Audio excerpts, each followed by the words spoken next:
Bem-vindos! Hoje a gente vai fazer uma análise a fundo de uma referência muito importante para quem pensa e constrói espaços no Brasil. Estou falando da norma brasileira ABNT-NBR 9050, a versão de 2015. O tema é central: acessibilidade. Nós selecionamos aqui alguns trechos dessa norma que, olha, é bem detalhada. Ela cobre desde os princípios gerais até, assim, especificações bem técnicas mesmo, sobre como projetar prédios, móveis, espaços na cidade para que todo mundo possa usar de verdade. Exato. É uma norma bem abrangente. Ela pega desde o projeto, a construção, até a instalação e adaptação de espaços que já existem, né? Na cidade, no campo. E o objetivo dela é muito claro e muito importante também. É garantir que o máximo de pessoas possível, não importa a idade, a altura, se usa cadeira de rodas, bengala ou se tem alguma limitação para ver, para ouvir, que todas essas pessoas possam usar os ambientes, os prédios, os móveis, o que tem na rua, com autonomia, com independência e, claro, com segurança. Certo. Então, bora lá entender melhor o que está por trás dessa ideia de acessibilidade.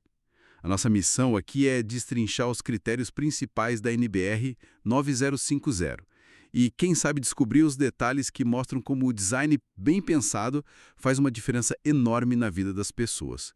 Vamos focar naquilo que mais impacta, né? Combinado. A norma, pelo que vi, começa pelo básico do básico: entender as dimensões do corpo humano. É isso. A parte de parâmetros antropométricos. O que é crucial ali? Sim, é o ponto de partida, né? Bem lógico. A norma ela reconhece de cara a diversidade enorme que existe entre as pessoas. As medidas que ela usa como referência, elas tentam incluir a grande maioria da população brasileira. Tecnicamente, eles falam do quinto ao 95 percentil, ou seja, desde as pessoas mais baixas até as mais altas. E tem um ponto fundamental: definir o espaço que uma pessoa em cadeira de rodas, a PCR, ocupa. É o famoso módulo de referência, o MR. MR. Isso. É uma área no chão, um retângulo de 0,80 por 1,20 m. Pode até parecer pequeno, mas essa medida, olha, é a base para calcular muita coisa depois. 80 por 1,20. Entendi. Realmente parece o espaço mínimo para a pessoa estar ali, né? Mas a gente se mexe, não fica parado. Como é que a norma pensa o movimento? Ótima pergunta. Esse M é a projeção da pessoa parada, estática. Para circular, aí os espaços necessários aumentam e aumentam bastante. Uma pessoa em cadeira de rodas, para ir reto, precisa de no mínimo 90 centímetros de largura livre. Agora, pense em permitir que duas cadeiras de rodas passem uma pela outra. Aí essa largura já pula para 1,5 m. Para cruzar com alguém andando, o mínimo é 1,20 m. E tem um ponto que muitas vezes o pessoal esquece no projeto: as manobras. Ah, claro. As curvas, os giros. Não dá para ir só reto. Exato. Para virar 90 graus, tipo num corredor, precisa de um espaço livre de 1,20 m por 1,20 m. E para fazer um giro completo, 360 graus, que é essencial, né, num corredor sem saída ou dentro de um elevador, num banheiro, aí precisa de um círculo livre, sem nada no meio, com 1,50 m de diâmetro. 1,5 m de diâmetro. Isso tem um impacto gigante, imagina. Total. Significa que corredor tem que ser mais largo do que a gente imagina, que o banheiro acessível não pode ser apertadinho, que o elevador tem que ter um tamanho interno bom. Não basta a pessoa só caber, ela tem que conseguir se mexer lá dentro, manobrar. Faz todo sentido. Esse giro de 1,5 m deve ser um desafio enorme em reformas, né? Prédios antigos. Com certeza. É um dos pontos que mais pega na hora de adaptar. E além desse espaço no chão, a norma também define o alcance das pessoas. Sabe, o que a gente consegue pegar com as mãos para frente, para o lado, e também o que a gente consegue ver com conforto. Ah, isso deve influenciar onde colocar as coisas, tipo interruptor, maçaneta, essas coisas. Precisamente, ela define alturas que são ideais e também as máximas para os comandos interruptor, campainha, interfone, botão de elevador, para as maçanetas para superfícies de trabalho, tipo balcão, mesa, e ela pensa nas diferentes posturas, em pé, sentado, em cadeira de rodas. Um exemplo clássico: a maioria dos comandos tem que ficar numa faixa de altura entre 40 centímetros e 1,20 m do piso. Ah, bom saber. Isso evita aquele desconforto, né? Ter que se esticar todo ou se abaixar demais. Para acabar com aqueles botões de elevador lá no alto que quem tá sentado não alcança nem com reza. Entendido. Então, primeiro a gente define o espaço que as pessoas ocupam e alcançam. Beleza, agora, como é que a norma garante que as pessoas consigam, de fato, andar pelos lugares? É aí que entra a tal da rota acessível. Exatamente. A rota acessível, olha, talvez seja o conceito mais importante da NBR 9050. Pensa assim, é um caminho, um trajeto que tem que ser contínuo, sem barreiras, bem sinalizado e que liga tudo. Desde lá fora, a calçada, o estacionamento, passa pela entrada do prédio e vai até os principais lugares lá dentro. O auditório, o banheiro acessível, a sala de reunião, o refeitório. A palavra-chave aqui é autonomia.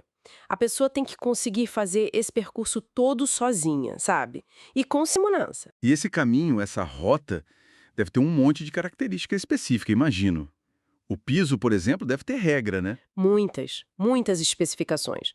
O piso da rota acessível tem que ser, primeiro, regular, firme, estável, quer dizer, nada de piso solto ou que afunda, né? E, muito importante, antiderrapante. Tanto seco quanto molhado, a inclinação lateral, aquela que às vezes tem para a água escorrer, sabe? Sei. Ela tem que ser mínima. No máximo 2% dentro do prédio e 3% do lado de fora. Qualquer coisinha a mais já pode atrapalhar o controle da cadeira de rodas, ou até desequilibrar quem anda com mais dificuldade. E os desníveis? Aqueles degrauzinhos mínimos que às vezes a gente nem nota, mas que para muita gente é uma barreira intransponível. Críticos. A norma é bem rígida com isso. Desnível de até 5 milímetros, meio centímetro, ok, tá tolerado. Agora, se for entre 5 milímetros e 20 milímetros, ou seja, 2 centímetros, já precisa tratar essa diferença. Tem que fazer uma rampinha chanfrada bem pequena, mas com uma inclinação forte, de 1 para 2, 50%. Acima de 20 milímetros, aí não tem jeito, já é considerado degrau. E aí precisa de uma rampa mesmo, seguindo todas as regras, ou então um equipamento, tipo elevador, plataforma. Nossa. E até grelha de ralo, tampa de caixa no piso tem limite para o tamanho do vão, máximo de 15 milímetros, 1,5 cm, no sentido que a pessoa anda. Isso para não prender rodinha fina de cadeira ou a ponta de uma bengala. São esses detalhes que mostram o nível de cuidado, né? Percebe-se. É um cuidado minucioso. E quando o desnível é maior e a gente precisa de rampa mesmo, o que é essencial saber sobre elas? Porque muita gente acha que é só botar um plano inclinado qualquer e pronto. Ah, quem dera fosse simples assim. Rampa, tecnicamente, é toda superfície inclinada com 5% ou mais de inclinação. E o dimensionamento é super calculado. A regra de ouro, a mais famosa, é a da inclinação máxima de 8,33%, que é a mesma coisa que a proporção de 1 para 12. 1 para 12.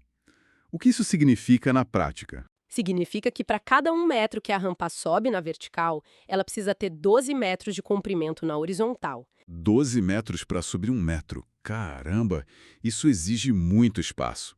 Fica claro por que aquelas rampinhas curtas e super inclinadas que a gente vê por aí são totalmente inadequadas, né? Exatamente.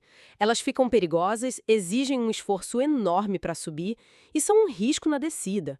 A norma até permite umas inclinações um pouquinho maiores, tipo 10%, um 10%, ou até 12,5%, mas só em casos muito específicos. Tipo reforma que comprovadamente não dá para fazer diferente. E mesmo assim tem limite de comprimento de desnível que pode vencer. E não é só a inclinação. As rampas precisam ter patamares, sabe aquelas áreas planas? Sim. Elas são obrigatórias no começo e no fim da rampa, sempre que muda de direção e também em rampas muito longas. A cada 50 metros de projeção horizontal, no caso da rampa 1.12, precisa ter um patamar. E eles têm que ter no mínimo 1,20 metros de comprimento, Entendi. para a pessoa poder descansar, manobrar. E corrimão, precisa ter, crucial. E obrigatório nos dois lados da rampa. E aqui tem um detalhe que eu acho fantástico. São corrimãos em duas alturas. Duas? Como assim? Um mais baixo, a 70 centímetros do piso, e outro mais alto, a 92 centímetros. E eles não acabam exatamente onde a rampa termina. Eles têm que continuar retos por mais 30 centímetros, tanto antes de começar a rampa, quanto depois que ela acaba. Duas alturas. Nossa. Isso é muito bom. Pensa em criança, pessoa mais baixa, ou quem precisa de apoio mais na altura do quadril ou mais na altura do braço. É um detalhe que mostra uma preocupação real com a diversidade, né? Exato. E esses 30 centímetros a mais devem dar uma segurança extra para iniciar ou finalizar o movimento ali na rampa. Perfeito. E já que a gente está falando de vencer desnível, e as escadas? Como é que elas entram numa rota acessível? Escadas podem sim fazer parte de uma rota acessível, mas seguindo regras bem estritas. Os degraus têm que ser constantes.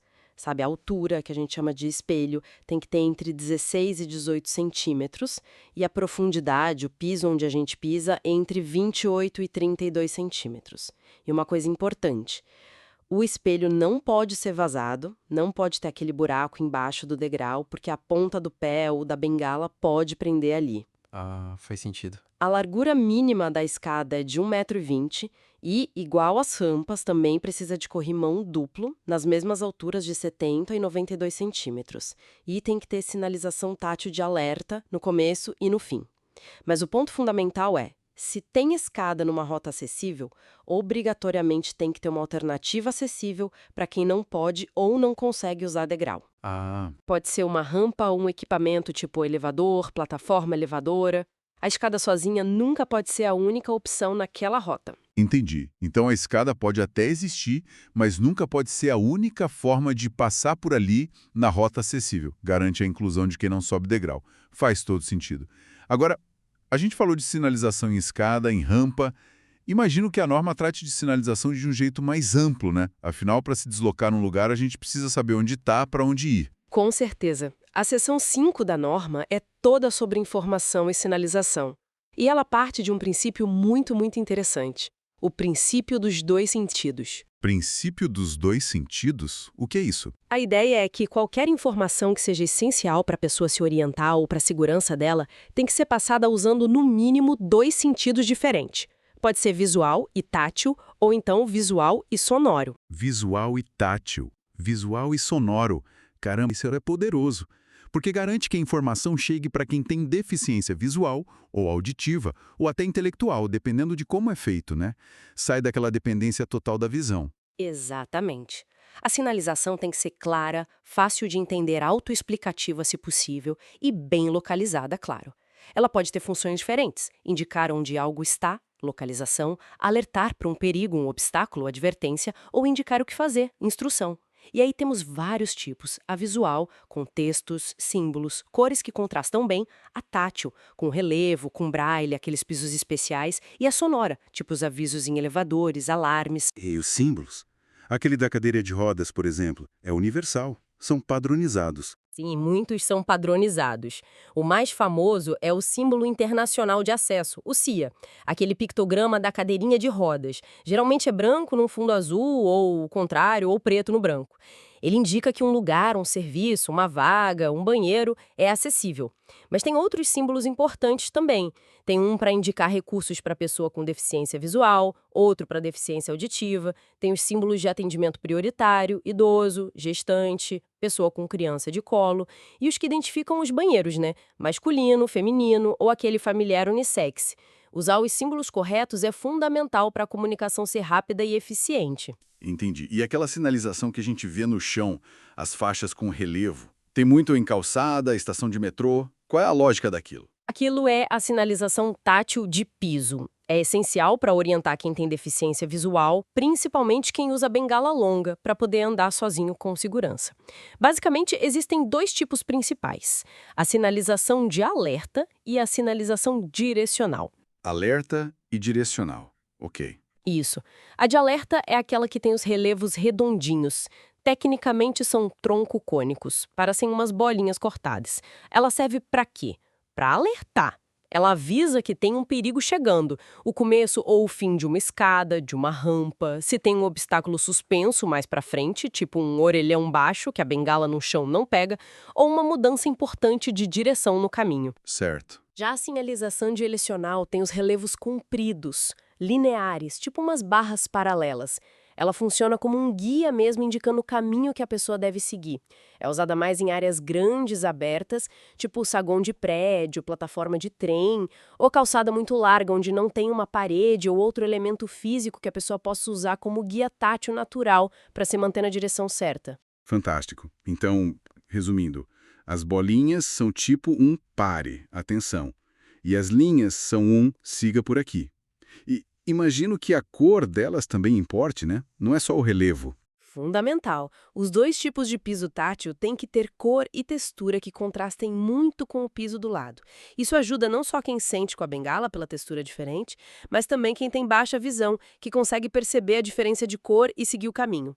A norma também detalha outras sinalizações táteis, como placa em braille e relevo na porta para dizer o que é aquela sala, nos corrimãos da escada, indicando o andar, nos botões do elevador e até em mapas táteis, que são representações do ambiente em relevo. A altura onde essas coisas são instaladas é chave, geralmente ali na faixa entre 90 centímetros e 1,60 do piso, para ficar ao alcance da mão. Realmente é um sistema completo de informação, que vai muito além do visual. Vamos agora para exemplos bem práticos, que acho que ajuda a tangibilizar. Sanitários acessíveis, o que não pode faltar de jeito nenhum num banheiro desses, segundo a NBR 9050? Olha, primeiro de tudo, ele precisa estar numa rota acessível, né? E ter o símbolo CIA, o da cadeira de rodas, bem visível na porta. Lá dentro, o espaço é o ponto crucial. Precisa ter uma área livre que permita aquele giro de 360 graus da cadeira de rodas. Lembra do círculo de 1,50 m de diâmetro? Lembro. Ele tem que caber ali dentro sem bater em nada. Além disso, é essencial ter uma área de transferência do lado da bacia sanitária. Um espaço livre mesmo, para a pessoa poder chegar com a cadeira ao lado do vaso e conseguir se transferir com segurança. E a bacia, o vaso sanitário mesmo, e a pia? Tem especificação para eles também? Tem, e são bem detalhadas. A bacia sanitária, por exemplo, tem que ter uma altura específica, entre 43 e 45 centímetros do piso até a borda de cima, sem contar o assento. Isso facilita a transferência da cadeira para o vaso e do vaso para a cadeira. E ela não pode ter aquela abertura na frente, sabe? Que às vezes tem em vaso hospitalar, porque aquilo dificulta o apoio da pessoa. Ah, interessante. O lavatório, a pia, não pode ter coluna embaixo, nem aquele gabinete fechado, porque isso impede a pessoa de cadeira de rodas de chegar perto, de encaixar os joelhos embaixo para usar a torneira, lavar as mãos. E talvez o elemento mais visível e super importante, as barras de apoio. As barras, sempre presentes. Quantas são? Onde ficam? São várias e a posição delas é estratégica, pensada para dar segurança. Geralmente tem uma barra horizontal e uma vertical na parede do lado da bacia, que ajudam na hora de transferir lateralmente. E tem uma barra horizontal na parede do fundo, atrás da bacia, para ajudar a pessoa a sentar e levantar. A norma define certinho as alturas, os comprimentos, o diâmetro da barra, a distância da parede, tudo para garantir que ela seja firme e funcional. E a porta do banheiro? A porta tem que abrir para fora. Isso é muito importante, para não diminuir o espaço útil lá dentro e também para facilitar um resgate, se alguém passar mal, por exemplo. E dentro, ela tem que ter um puxador horizontal grande para facilitar fechar a porta para quem está sentado na cadeira ou no vaso. Ah, e um detalhe de segurança, alarme de emergência. Instalado baixo, perto do chão, para caso de queda, a pessoa consiga alcançar e pedir ajuda. Nossa, é um conjunto de detalhes que realmente transformam um banheiro comum num espaço que funciona e dá segurança. Fica claro que não basta só fazer um banheiro maior, né? De forma alguma. E quanto ao mobiliário urbano? Banco na praça, telefone público, bebedouro. Como a norma pensa isso? A lógica é a mesma. Primeiro, não podem atrapalhar a circulação. E segundo, tem que ser utilizáveis por todo mundo. A regra básica para a calçada é sempre manter uma faixa livre para passagem de, no mínimo, 1,20 m. Nenhum móvel urbano pode invadir essa faixa. E o próprio equipamento tem que ser acessível. Por exemplo, se tem um conjunto de telefones públicos, pelo menos um deles tem que estar numa altura que alguém em cadeira de rodas consiga usar. E, idealmente, ter recursos como TBD para quem tem deficiência auditiva. Bebedouro tem que ter pelo menos uma bica mais baixa, e os botões de acionar têm que ser fáceis de apertar. Banco de praça ou em área de espera tem que prever um espaço livre do lado para a pessoa de cadeira de rodas poder ficar junto dos amigos, da família. Ponto de ônibus, O abrigo não pode ser uma barreira na calçada e as informações das linhas de ônibus deveriam ser acessíveis também. Uau! Olha, ouvindo tudo isso, fica muito claro que a acessibilidade, do jeito que a NBR 9950 pensa, é algo muito mais profundo e integrado do que a gente geralmente imagina, né? Não é só uma questão de colocar uma rampa aqui e um banheiro adaptado ali. É sobre repensar cada detalhe de como a gente interage com o ambiente construído. Exatamente, essa é a filosofia por trás da norma. Ela dá um roteiro técnico bem detalhado para a gente criar ambientes que de verdade acolham a diversidade das pessoas. Desde o básico, que é a dimensão da cadeira de rodas e o espaço que ela precisa para manobrar, passando pela inclinação certinha da rampa, a força que precisa para abrir uma porta, a altura de um balcão, o contraste de cor e a textura de um piso tátil, até informação em braille num corrimão. É tudo pensado para dar autonomia e segurança para todo mundo. É uma complexidade que só reforça a importância de levar esses parâmetros a sério. Não são só regras burocráticas, né? São diretrizes para garantir que todo mundo possa participar da vida em sociedade, usando os espaços com independência, com dignidade. Sem dúvida. E talvez um último ponto para a gente refletir. Ter uma norma técnica tão completa como a NBR 9050 é um passo fundamental, um avanço enorme, não dá para negar. Mas o grande desafio, que envolve todo mundo, projetista, construtor, o poder público, a sociedade como um todo, é garantir que ela saia do papel, que seja aplicada de verdade e fiscalizada também.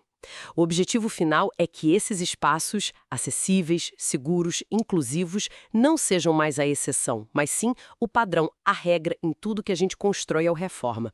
Fica até uma provocação, né? Será que os lugares que a gente frequenta no nosso dia a dia estão realmente cumprindo esses critérios?